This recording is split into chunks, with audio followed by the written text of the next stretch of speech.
The third most common misconception is Muslims are terrorists. And after 9/11, you had the 7th July, that's the London bombing, and there was a common statement which said, all Muslims are not terrorists, but all terrorists are Muslims.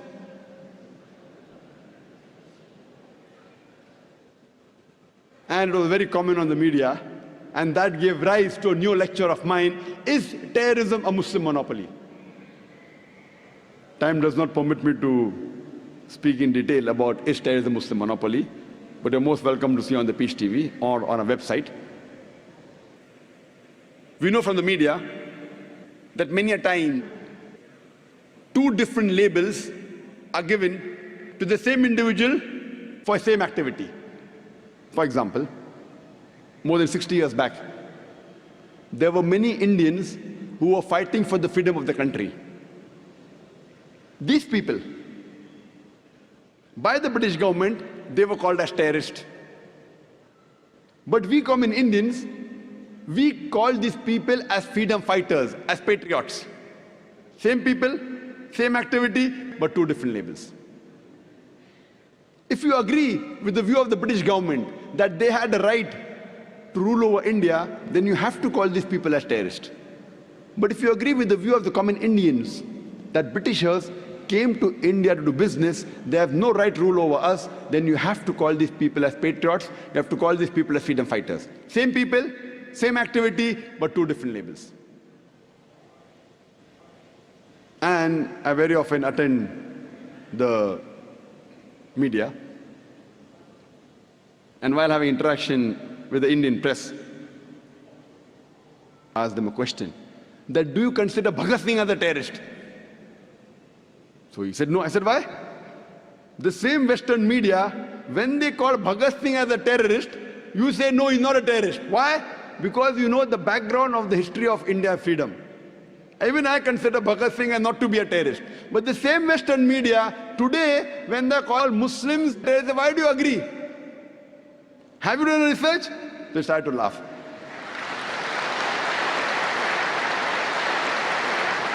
Quran says in Surah Hujurat, chapter 49, verse number 6, whenever you get information, you check it up before you pass to the third person. The point to be noted is that when the British government called Bhagat Singh a terrorist, you didn't agree. Now why would you agree with them?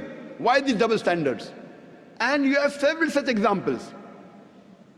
When we read the history of the American Revolution, in 1775, during the American Revolution, George Washington, he was called as the terrorist number 1 by the British government when the British was ruling America. The Britishers called George Washington as terrorist number 1. Later on, when America gets its freedom, George Washington is made the president of USA. Imagine, terrorist number 1 becomes the president of USA.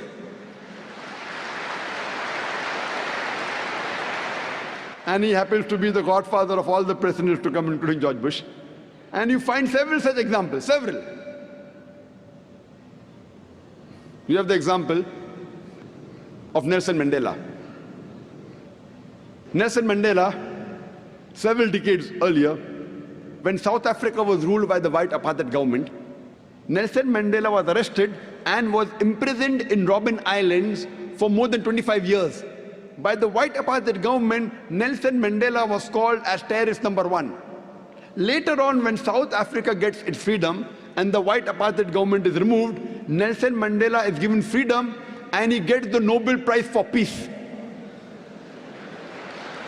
Imagine, terrorist number 1 of the world gets the Nobel Prize for Peace. Not that he was bad and he became good. For the same activity for what he was called a terrorist, 30 years later, he gets the Nobel Prize for the same activity, Nobel Prize for Peace.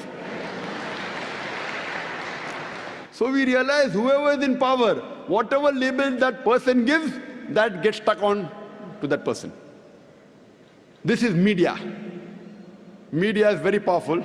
According to me, it is the most important weapon today.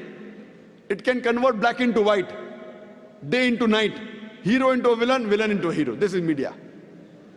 Unfortunately, we Muslims, we are very backward as far as media is concerned.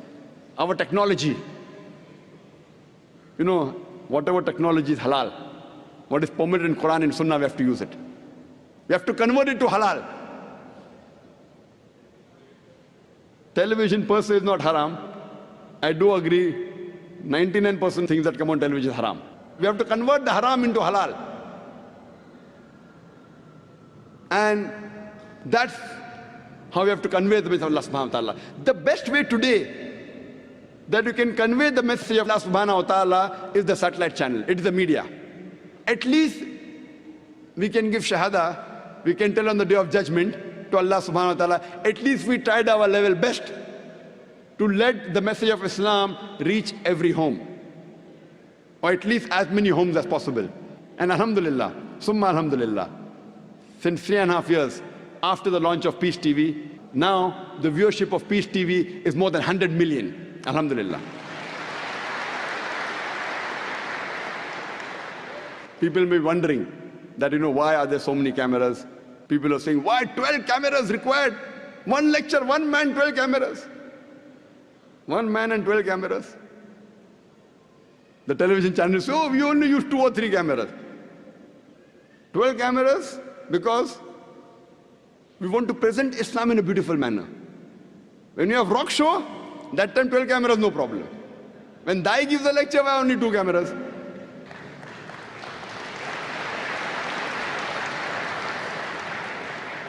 See, today is the age of science and technology. When we want to convince the youngsters, the media is taking them on the wrong track. We have to use the same media to get our youngsters on the right track, from wrong track to the right track. And believe me, we know, I agree, that majority of the media is haram. But as long as we don't break any rule of the Sharia, of the Quran and Sahih Hadith, we can use this media to the benefit of the spread of Islam.